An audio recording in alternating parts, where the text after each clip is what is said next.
नमस्कार दोस्तों, आप सभी को कृष्ण जन्माष्टमी की हार्दिक शुभकामनाएं।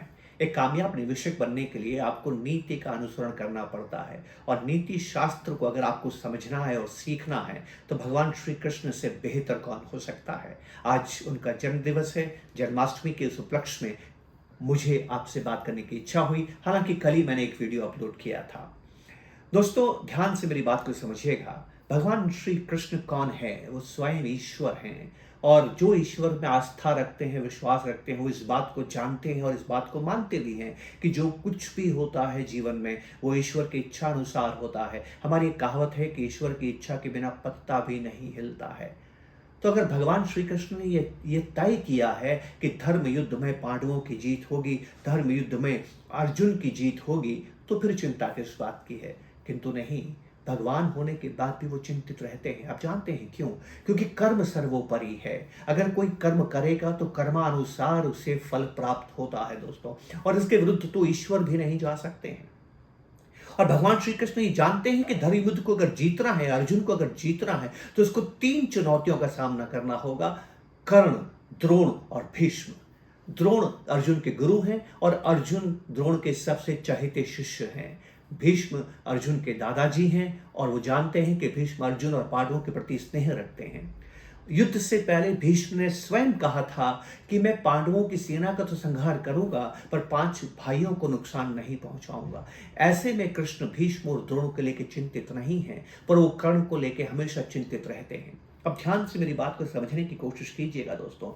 अर्जुन के सारथी स्वयं ईश्वर हैं और अर्जुन की पताका पे स्वयं महाबली हनुमान विराजमान है।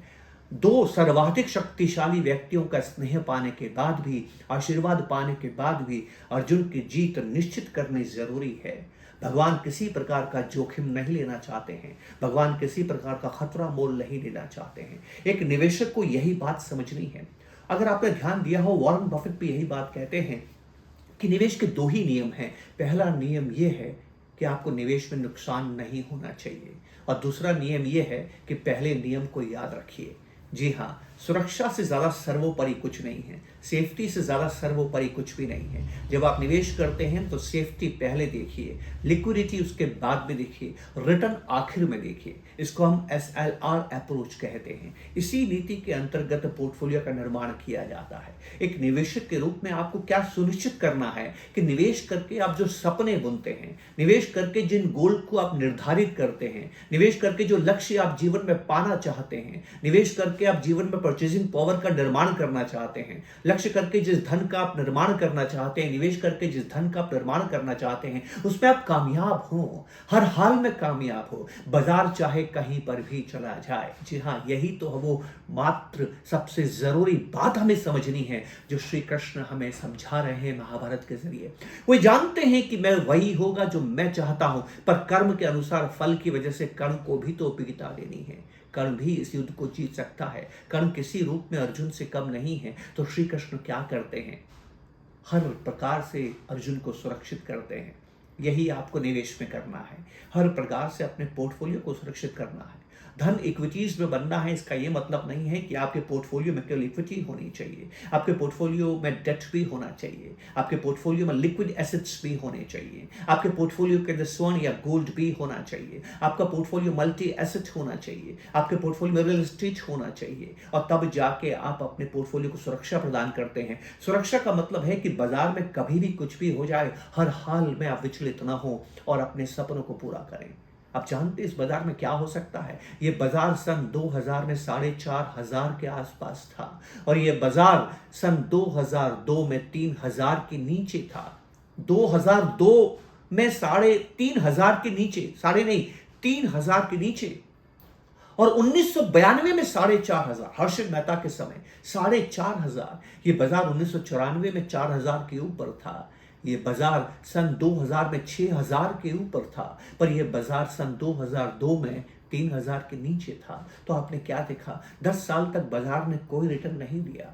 तो क्या इन 10 सालों में आप विचलित नहीं हुए होंगे? कितने ही लोग विचलित होते थे। इस दौर में लोग शेयर बाजार को सट्टा बाजार कहते थे, म्यूचुअल फंड में निवेश करने से कतराते थे। पर यही वो दौर था जब इन्फोसिस आया था, यही वो दौर था जब एचडीएफसी बैंक आया था, यही वो दौर था जब आईसीआईसी बैंक आया था, यही वो दौर था जब बहुत सी ऐसी कंपनियां आई थी जिन्होंने अकूत संपत्ति का निर्माण किया है। पर यही वो 10 वर्ष थे जब लोगों को नुकसान हुआ है, पोर्टफोलियो में लाभ नहीं हुआ है। तो कौन लोग विचलित हो गए? जो कि बाजार के भरोसे रहे। भगवान श्री कृष्ण ये नहीं चाहते थे। वो केवल और केवल अर्जुन की शक्ति और स्वयं के ईश्वर होने के गुमान में नहीं थे। वो हर स्थिति में अर्जुन की जीत को सुनिश्चित करना चाहते थे। तो उन्होंने क्या किया आप जानते हैं? योजनाएं बनाई, नीति बनाई।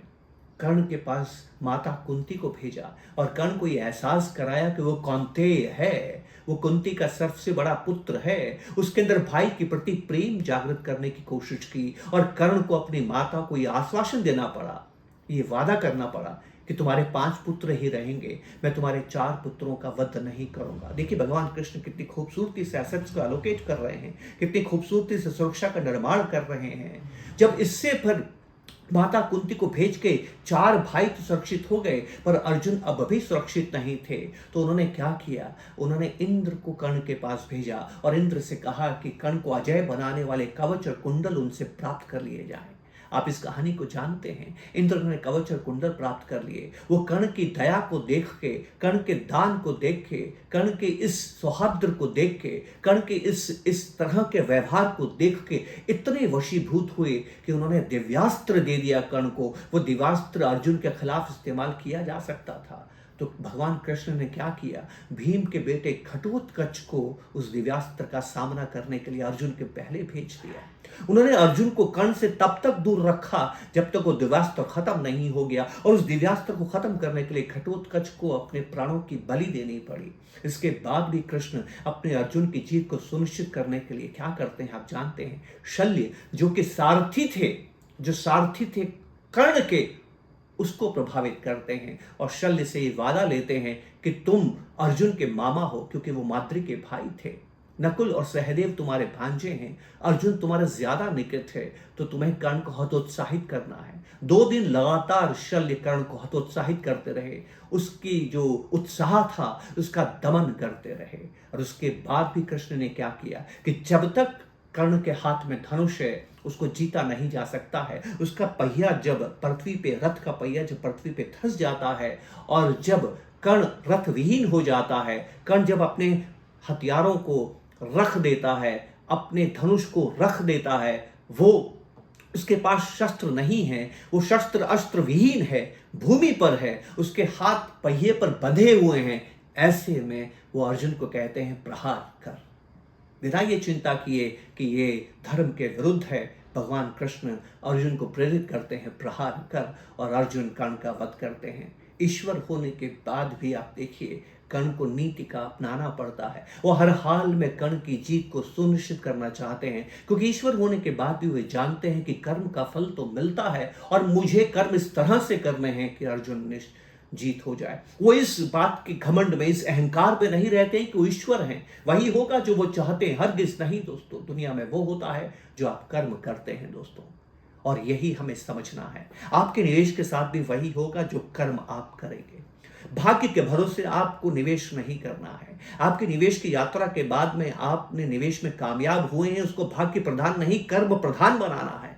और आप अपने निवेश को कर्म प्रधान तब बनाएंगे जब आप सही एसेट एलोकेशन करेंगे।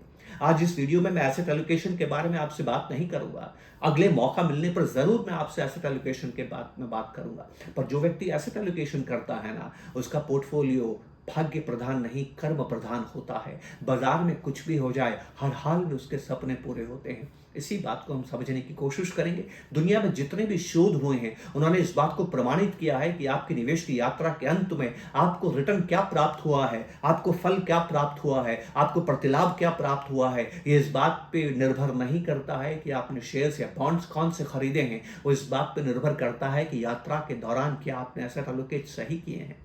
आज कृष्ण जन्माष्टमी के अवसर पर मुझे लगा कि मैं आपसे चर्चा करूं और आपको बताऊं कि भगवान को भी नीति का अनुसरण करना पड़ता है, भगवान को भी योजनाएं बनानी पड़ती है, भगवान भी भाग्य भरोसे नहीं है, भगवान भी कर्म करते हैं ताकि अपने लक्ष्य को पूरा कर सकें। हम तो इंसान हैं दोस्तों, हमें अपने निवेश को कर्म प्रधान बनाना होगा।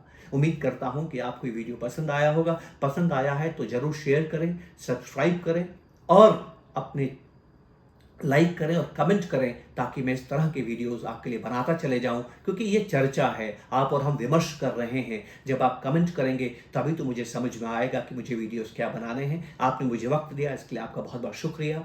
दोस्तों, एक बार फिर मैं आपको कृष्ण जन्माष्टमी की आपको बधाई देता हूं और ईश्वर से प्रार्थना करता हूं कि आप और हम सभी स्वस्थ रहें और अपने लक्ष्यों को पूर्ण करें। नमस्कार, जय हिंद।